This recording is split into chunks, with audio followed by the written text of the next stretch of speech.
1BTN 101.4 FM 101.4 FM.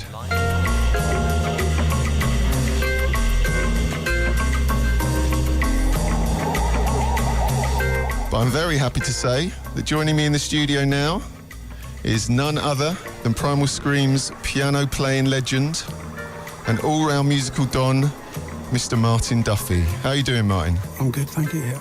Nice one. Thank you so much for coming in. I know you got a busy day ahead. Yeah. Yeah. I'm just going to turn your mic up a little bit. Okay. So yeah, big night, big gig tonight. Yeah. No, looking forward to it. It's going to be hot and sweaty, I think. Yeah, definitely. I think the capacity is something like 300 or something. I think it is, yeah. So yeah, that is going to be an incredible night tonight. So you've never played the Haunt before? No. I've been there a few times. Yeah. And it's always been quite... I think the Royal Trucks was the last band I saw. Yeah, how was that? It was good. I mean, I was expecting more people, actually, but it was really intimate, so that'd be brilliant that night.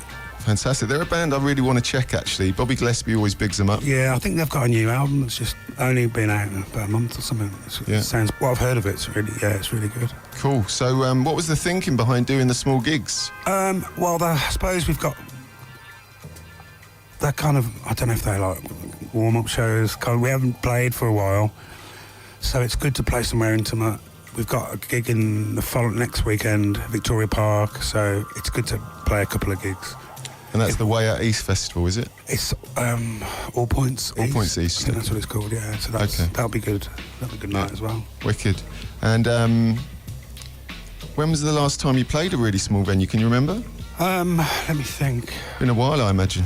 Yeah, I mean, we've done, when you do maybe a warm-up, they're normally a bit bigger than this, but I remember we played the 100 Club a few years ago. Wow. And that was small, and that was, obviously, it's the 100 Club, it's legendary, so that was great. Brilliant. My mum met my dad at the 100 Club. Oh, really? Yeah. There you go. I imagine that would have been early 60s. Hello, Mum, Dad, if you're listening. And wow, that would have been an amazing gig. And I'm just thinking now if they did manage to, so again, one of those places they managed to keep. Yeah. Because I think there was another venue in London that's just gone down. Man, they close every week. Yeah, I mean, I'm trying to think what The Astoria went, that was a big one. I think it was, what's it called now? Anyway, that's gone. And there's a brand new Primal Scream singles compilation coming out this Friday. Maximum Rock and Roll. Yeah. Yeah. 4 vinyls.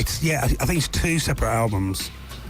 So it's the singles. Yeah. All the singles. So covering 30 years? Yeah. Does it feel like 30 years? Yes and no. I mean, when you look back at all that, because you don't, when you start doing music when you're younger, you don't look further than 6 months ahead, really. Yeah. So 30 years, you can't imagine 30 years ahead when you're, 18, can you? No, you can't. Let alone doing music for that long. No. So we're lucky we're still doing it. People want to come and see us. So, brilliant. Well, should we play a track? An early Primals track? Yeah.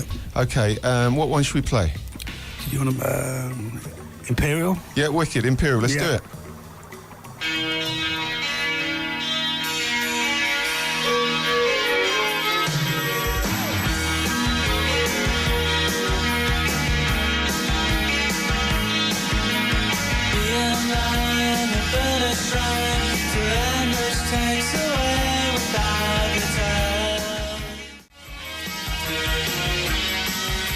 Yeah, an early single there from Primal Scream. That was Imperial, and the year on that one was 1987, I think, from their debut album, Sonic Flower Groove. And the reason that we're playing that is because my very special guest this afternoon is none other than Martin Duffy, piano player with Primal Scream. How did that sound to you, Martin? Sounded good. Yeah. Yeah. And a lot of people might not know that kind of early Primal Scream stuff. Yeah, well, I suppose we haven't played... I mean, obviously part of the singles... this collection, but I suppose we haven't played some of these early tracks for quite a long time. When Screamadelica, obviously people were very familiar with that, so we kind of different phase, I suppose, but there was that early period. And you were just saying off mic there that journalists were trying to group you into the C86. Well, I met Primal through... I was in a band called Felt, and we both moved down to Brighton. Bobby and Throb moved to Brighton. I think must have been from Glasgow. Felt we were from Birmingham. We moved from Birmingham, so it was we'd all moved to Brighton and the coast, the sea. And that was special, and we kind of met, I suppose, for that period, and then. But I suppose there was a kind of there was an indie scene definitely in the 80s, and there was a C86 kind of, they called it. So I suppose Primal Scream were thrown in with that, but I think Primal Scream and Felt, in a way, we never felt part of a particular scene. You could call it indie, but then indie was quite vast. There was a lot of people, and same with the Britpop thing. We kind of avoided.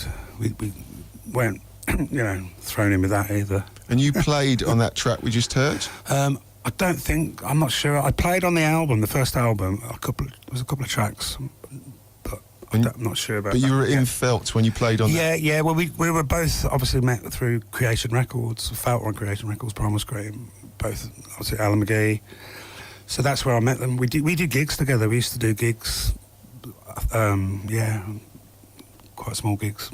And when did you become an official member of Primal Scream? I suppose around Felt kind of that was finished in 89, end of 89, 1990, I suppose. Yeah. But if they needed any keyboards, they kind of would ask me to play.